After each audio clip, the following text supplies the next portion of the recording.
We are in the study of 1 Corinthians. We're beginning the 9th chapter, the 15th verse today. One thing about studying the way we are, studying the book in here, you know each week what we're going to be studying. I'm hoping that you're studying ahead so that when you come in, none of this will be new to you. It'll just be a review. And it'll be something that you've already looked at. So that's one of the benefits of studying out of a book rather than studying a topic. Quite often when we come in topical studies, we don't know what we're going to be taught, and we have to just be there. That's not the case in here. You don't have to just be here. So look at this ahead of time, know where we're going. Like I say, we are in the 9th chapter, and the first part of this 9th chapter, just to remind us, there were 7 arguments why for the right to be supported by the church. And Paul was pointing out that he would fall in some of these, that he would have a right to be supported by the church. We ended that up in the 14th verse. The Lord commanded that those who proclaim the gospel should get their living by the gospel. So we mentioned last week that is our go-to verse for paying preachers, for paying elders, for paying teachers, for paying anyone who proclaims the gospel. That's what Paul said that God commanded. Then he goes on and says, "But I have made no use of any of these rights, nor am I writing this to secure any provision. For I would rather die than have anyone deprive me of my ground for boasting. For if I preach the gospel, that gives me no ground for boasting, for necessity is laid upon me. Woe to me if I do not preach the gospel. For if I do this of my own will, I have a reward. But if not of my own will, I am entrusted with a commission. What then is my reward? Just this, that in my preaching I may make the gospel free of charge, not making full use of my right in the gospel." So as he comes off of segues off of the 7 points about the right to support someone who is teaching, preaching, spreading the gospel, he says, "I have not made use of any of these rights, nor am I writing this to secure any provision." Paul, in not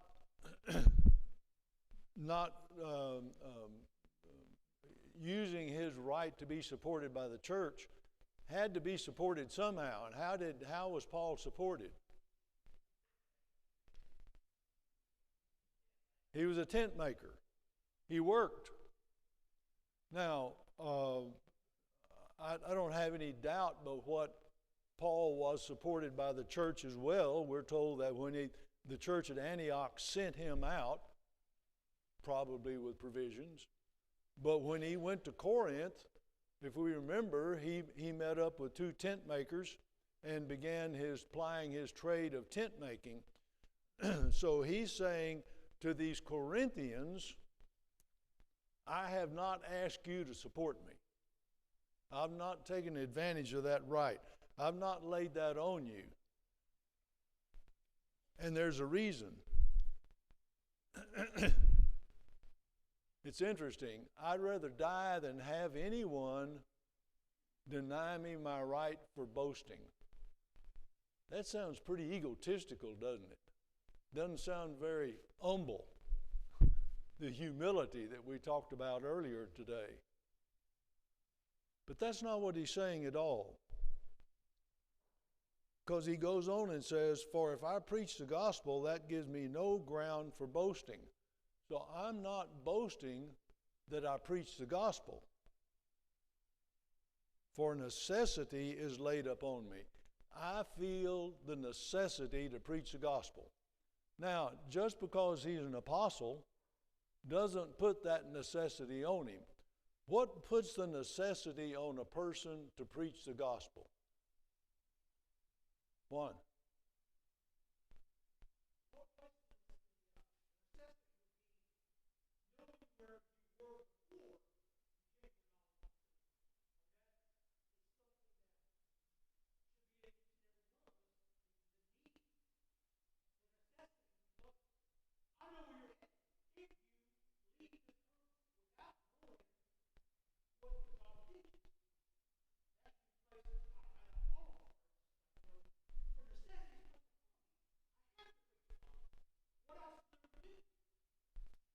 That's the necessity. If you're a Christian, that necessity falls on you.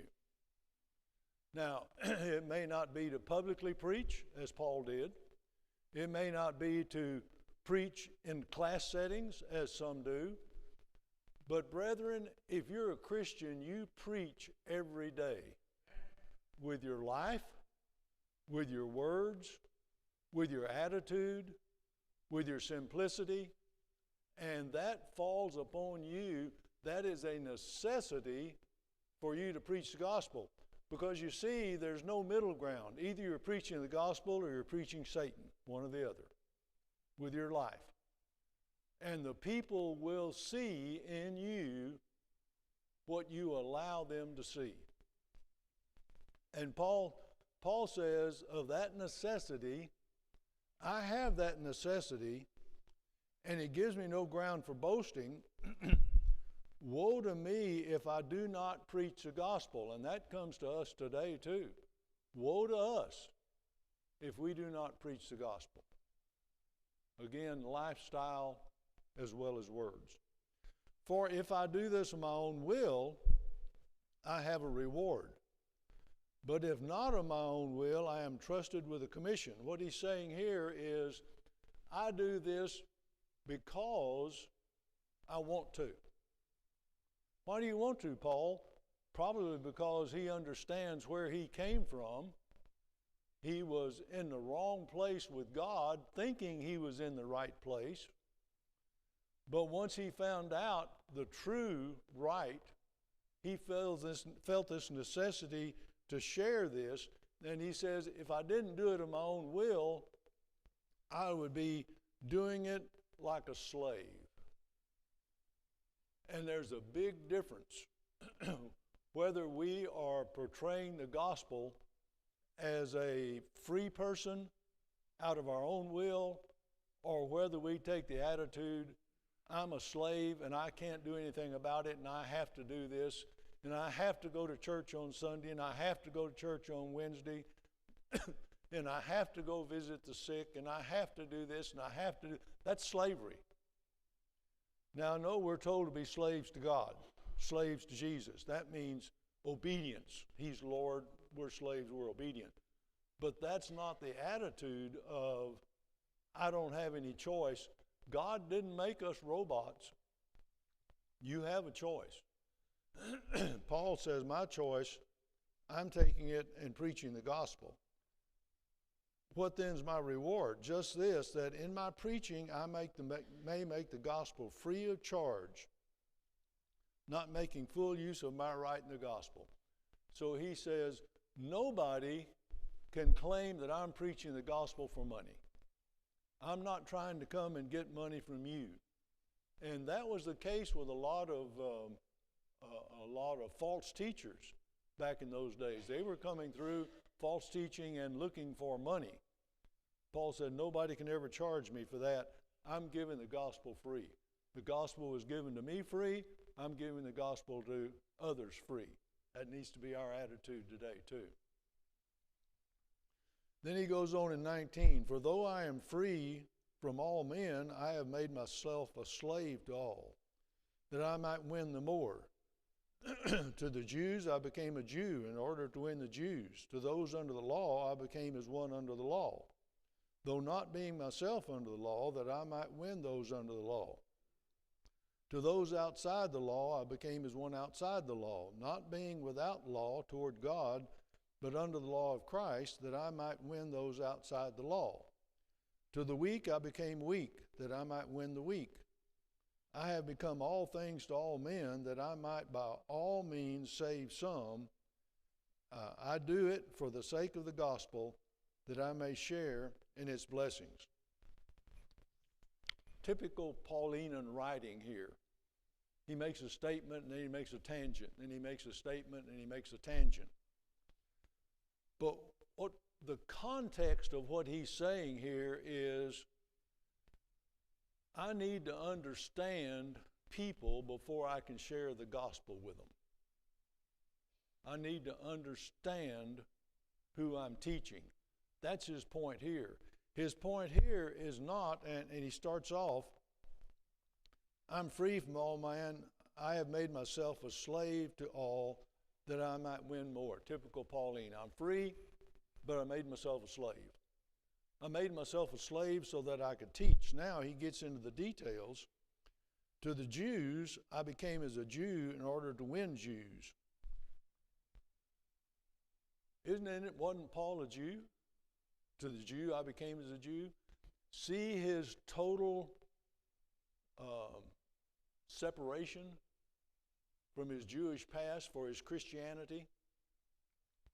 He's not saying I use my Jewish background to get to the Jews, but he said, to the Jews I became as a Jew. Now that doesn't mean that he acts like a Jew, but that means he is getting involved with the Jews and understanding where they are.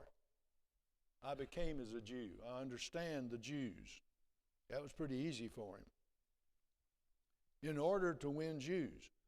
To those under the law, I became one as under the law. What's the difference in being a Jew and being one under the law? This is the law of Moses. Well, if you're a Jew, you were born into Judaism. You could be proselyted under the law. That's the only way I can see that the two are there. You may have been born a Jew, or you may have become a Jew, a proselyte Jew. Either way, he says, to the Jews, I go out and find out where they are and their understanding. To those under the law, I became as one under the law, not that I'm under the law, though not being myself under the law. So he makes that clear. I'm not saying I'm obeying the law of Moses to preach the gospel, but I'm out understanding those who are obeying the law of Moses, that I might win those under the law. To those outside the law, who would that be? That'd be the Gentiles. Remember, this is the law of Moses. To those outside the law, to the Gentiles, I became as one outside the law to understand those people. Not being without the law toward God, but under the law of Christ, that I might win those outside the law. Not being, he says, I'm as those without the law, even though I'm not without a law. But without the law of Moses, I am still under a law, the law of Christ. And of course, the law of Christ is the law of love.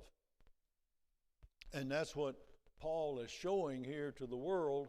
I'm going out and understanding people so I can spread the gospel.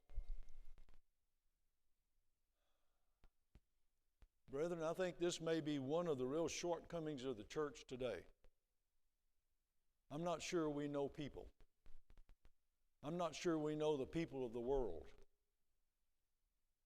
I'm not so sure about what we aren't so ingrained in ourselves that we haven't put ourselves out in the field. And we need to get out in the field. We need to know what people are like, what they think, how they think, what makes them tick, what they're looking for. Because there are people out there everywhere looking for Christ. They just may not know it. And we need to be out with them to understand that, to take it. And that was Paul's whole point here, I get out among them so that I can spread the gospel. I think we need to do the same thing. I have become all things to all men, that I might by all means save some. I've done everything I can do to understand their thinking so I can give them the gospel. I do it all for the sake of the gospel, that I may share in its blessings. Paul's attitude. He goes on in 24. Do you not know that in a race all the runners compete, but only one receives the prize? So run that you may obtain it. Every athlete exercises self-control in all things. They do it to receive a perishable wreath, but we an imperishable.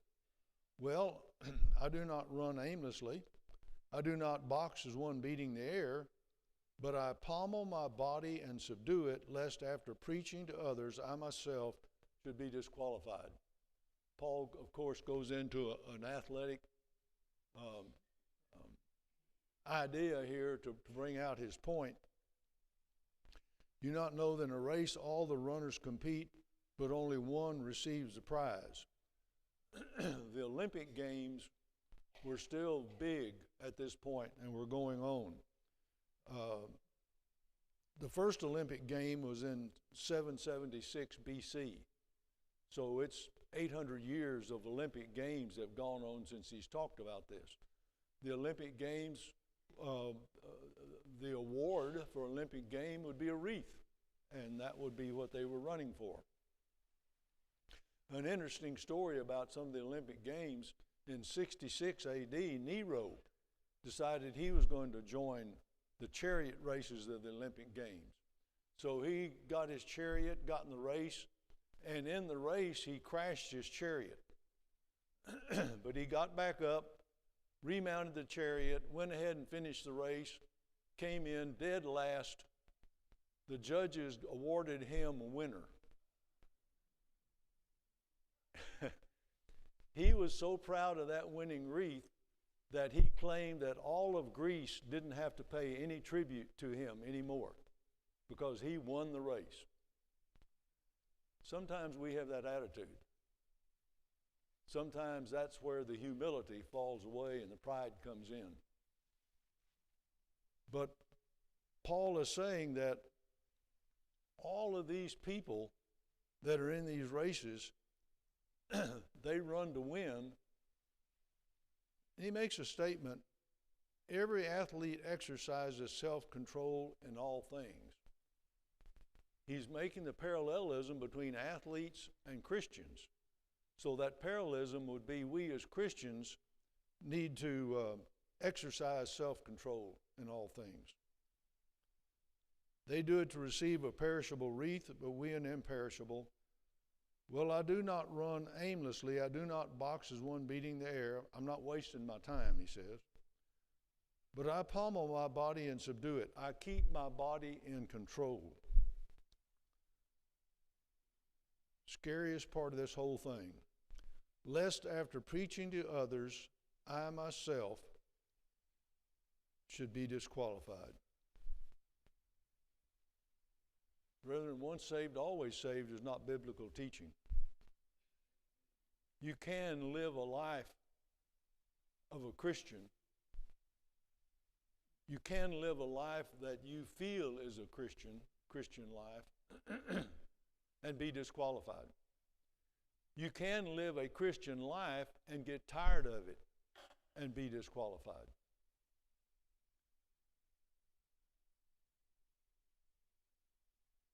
And he says, if I don't put forth this same effort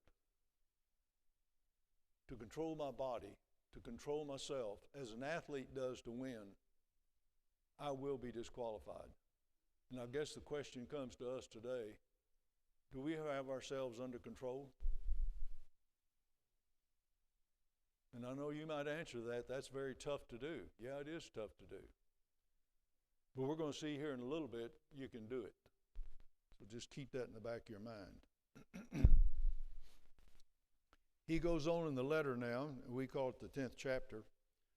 I want you to know, brethren, that our fathers were all under the cloud, and all passed through the sea, and all were baptized into Moses in the cloud, in the sea, and all ate the same supernatural food, and all drank the same supernatural drink. For they drank from the supernatural rock which was followed them, and the rock was Christ. Nevertheless, with most of them God was not pleased, for they were overthrown in the wilderness. I want you to know, brethren, that our fathers were all under the cloud, and all passed through the sea, and all were baptized into Moses in the cloud and the sea. This is where I wish I had a whiteboard. But to get the picture of what he's talking about, baptism, the word they're used there, baptizo, is an immersion. So when he says they were baptized into Moses, he builds this picture. And if you can picture your mind as they crossed the Red Sea, and the pictures we see with the water standing up on each side of them, and they're walking across on dry land. So you have the Jews walking in this tunnel of water, and then the clouds over the top. Now you take the water and the clouds, and you've built an immersion, a tomb. So when he says they were immersed, they were baptized into Moses as they crossed the Red Sea, it was the same semblance. They were buried with Moses crossing the Red Sea. Even after doing that, they had some supernatural situations. They ate supernatural food. Well, we know manna was given to them. Quail were given to them. Quail's not supernatural, but it's supernaturally given to them. So they had some supernatural food, and then they drank. Remember drinking water coming out of a rock? That's pretty supernatural. Nevertheless, with most of them, God was not pleased, for they were overthrown in the wilderness. If we remember their leaving Egypt, they got out in the wilderness and they hadn't gone very far, and they turned and said to Moses, "Why have you led us out here to die? We could have just stayed in Egypt and died. We wouldn't have had to go through all of this." They didn't have much patience for what God was doing for them and with them.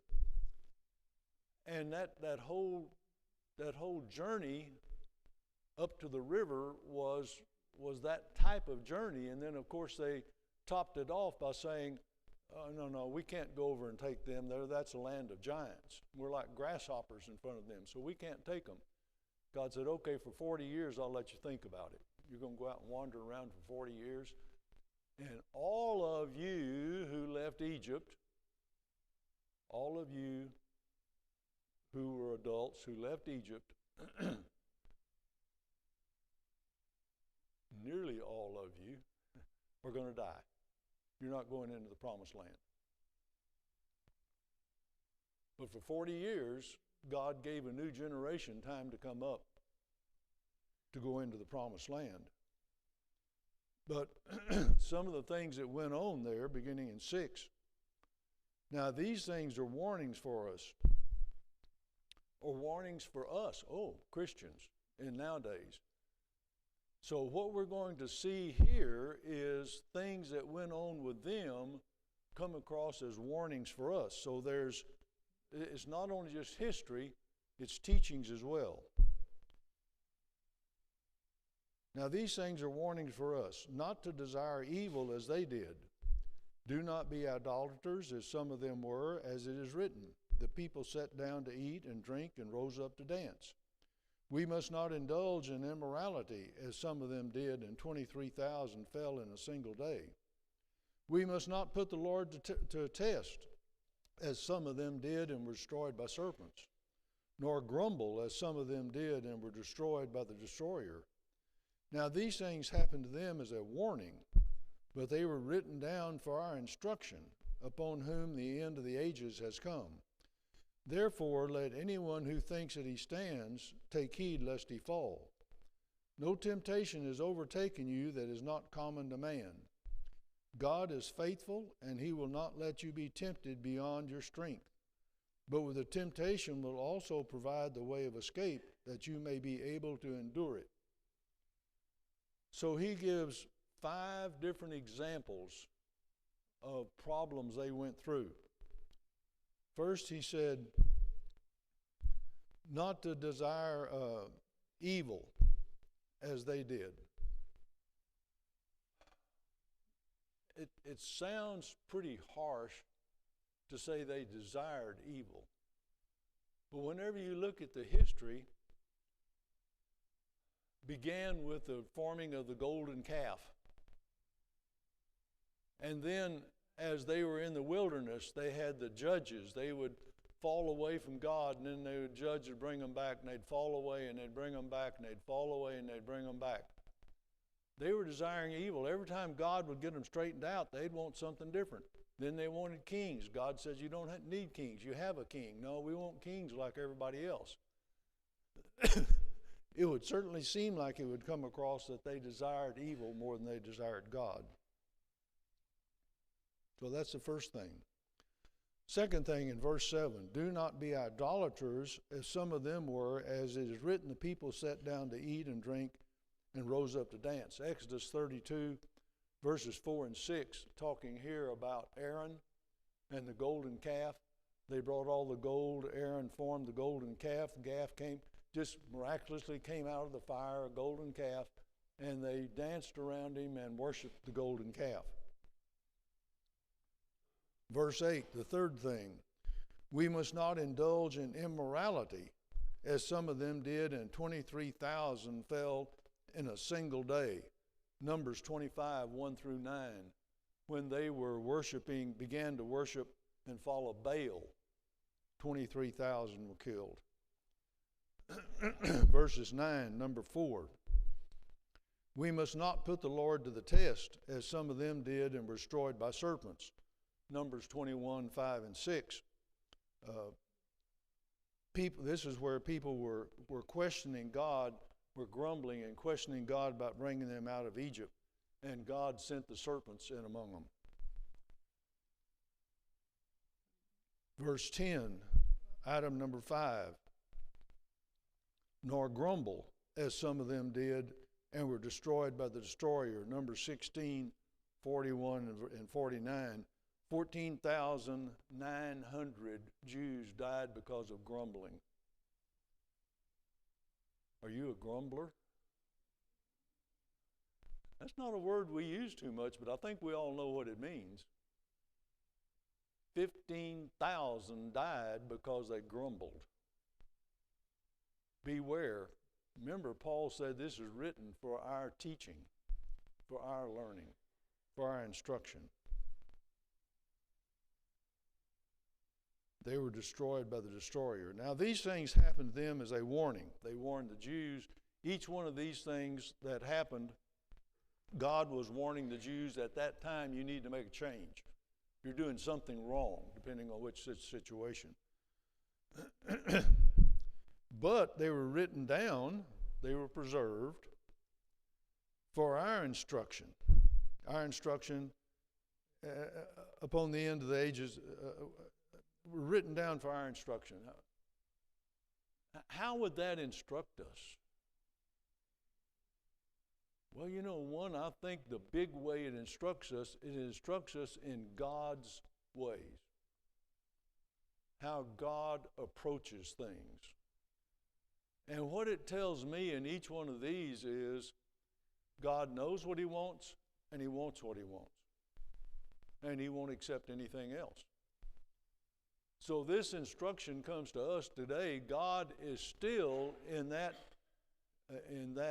mindset, in that situation, in that way he approaches things. He still knows what he wants. And he still wants what he wants. And he still won't take anything less. So it's written down for our instruction, upon whom the end of the ages has come. End of the ages. Remember, there are 3 ages. The patriarchal dispensation or age, back in the beginning when God spoke directly to man, or to the head of the house, or later to the head of the tribe.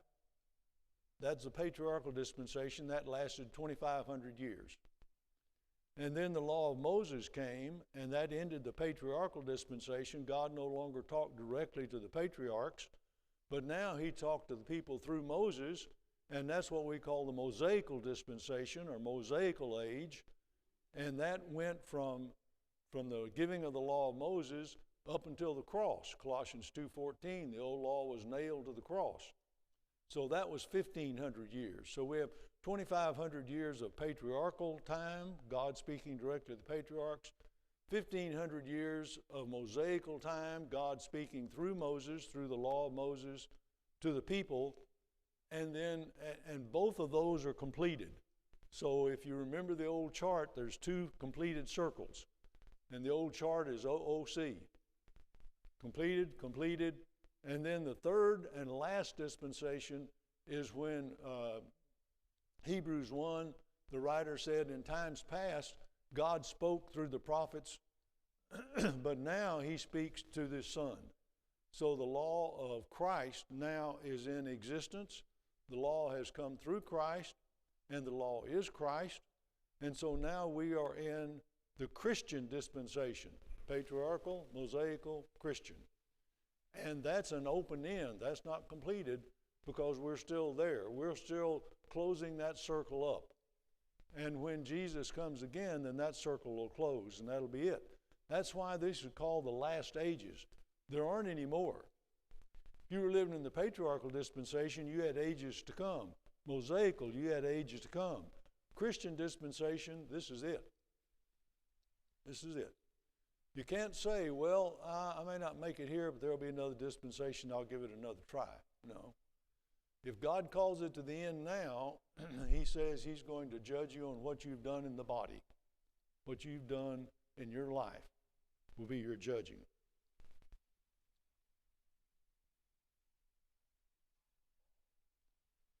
Written down for our instruction upon who the end of the ages has come. We're in the last days. 12, therefore let anyone who thinks he stands take heed, lest he fall. Again, you're not promised once you're saved, you're always saved. You are promised once you're saved, you have access to God and his forgiveness and his mercy. And you have the opportunity to be forever saved, depending on what you do in the body. Galatians 5:4 even makes it even clearer, talks about you have fallen from grace. So again, we need to pummel our body, stay in tune with God's will, and be careful because he said, you may think you're standing, but you'll fall. How do we know? Brethren, the only way we can know is to know the book. And if we know the book, then the mirror is there in front of us, and we can take an honest look at our image compared to the book. That's the only way we can know. If you don't know the book, you're trusting your soul to whoever's told you whatever they've told you. And if you haven't been told the right things, you've got a problem. And if you haven't been told all the things, you may have a problem. And you may not know it. You may just be sitting there thinking, this is great, but it isn't. And brother, that onus, and sister, that onus is on you. That's on you. God is faithful, and he will not let you be tempted beyond your strength, but with the temptation will provide the way of escape that you may be able to endure it. My favorite verse in the whole Bible, as y'all know. God will not let me be tempted more than I can withstand. But with every temptation, he'll make thereby Not a way of escape, the way of escape. With every temptation, there is a way of escape, and He'll make that way available to me. May not be always what we want. Jesus going into the garden and praying, God, let this cup pass from me if it's okay. I really don't want to go through this. And if you can let this cup pass, I really would like for it to pass. But whatever you say, your will be done. What was God's will? Did He say He could let it pass? No. What did He do instead? Remember? He sent an angel down right then to be with Jesus. This is in Luke 22, 40 through 42. He sent an angel down to support Jesus. Has that ever really come through to you? The total humanity of Jesus at this point, that He needed an angel to support Him. The other teaching to me is God will take care of us. If He can't give us an easy answer to our problem, He will give us the support. He will give us the way. It's always there. You just have to look for it.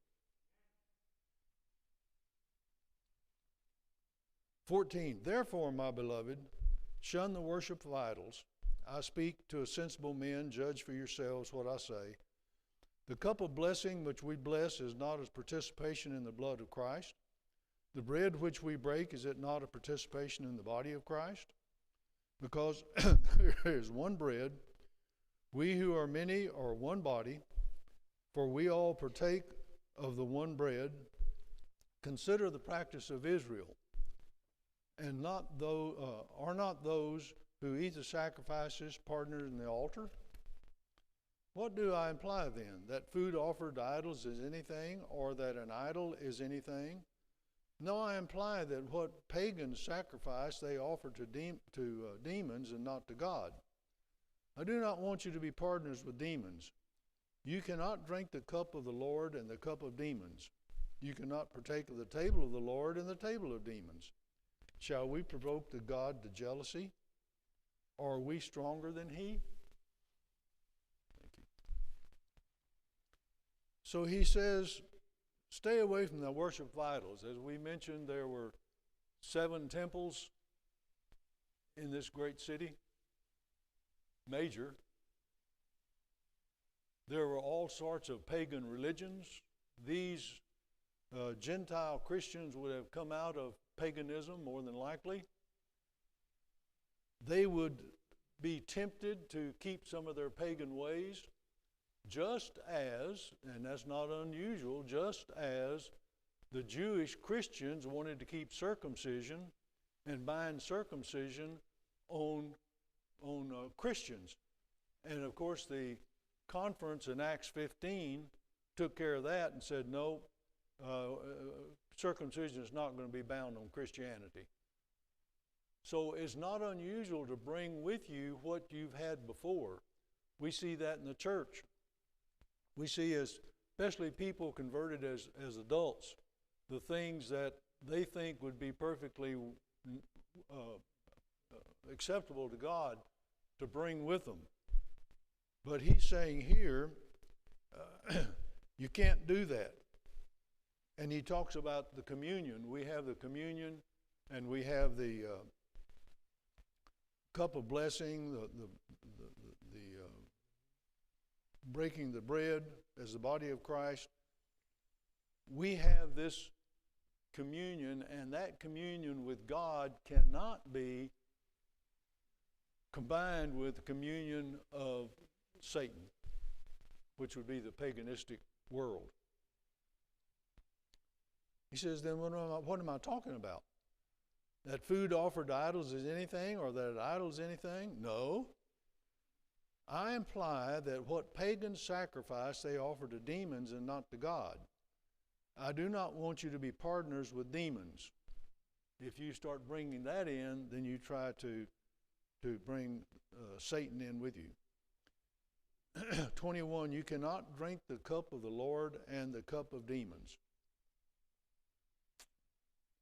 Boy, that's something we try to do, isn't it? Sometimes we try to see just how close to that edge we can walk. Well, I don't want to step off over here, but I really don't want to get way over here either. That's kind of silly. So I want to walk just as close as I can, and you make sure that you don't accuse me of being. I don't really want to do anything. I just want to be close. That's not what he said. He said, don't put the two together. Instead of seeing how close you can walk to the edge without falling off, why not see how far away from the edge you can get? Be safe.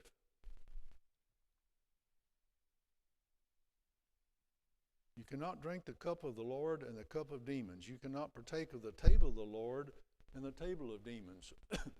He's going to talk more about that in the next chapter. But we cannot partake of the Lord's Supper and be worldly. That's why he's going to say, take a look at yourself before you take the Lord's Supper. Make sure you're okay.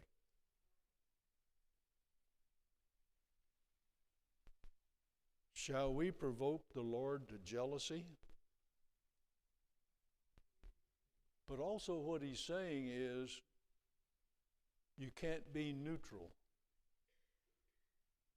Jesus said it a different way. If you're lukewarm, I'll spew you out of my mouth. So we're either hot or we're cold. Can't be lukewarm. Either you're the one or you're the other.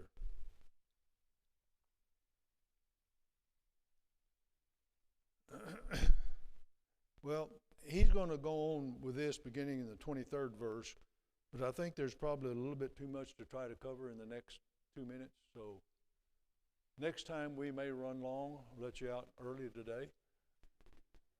I'm plugged up in this ear, and this ear doesn't hear very well, so I won't even ask you for comments or questions.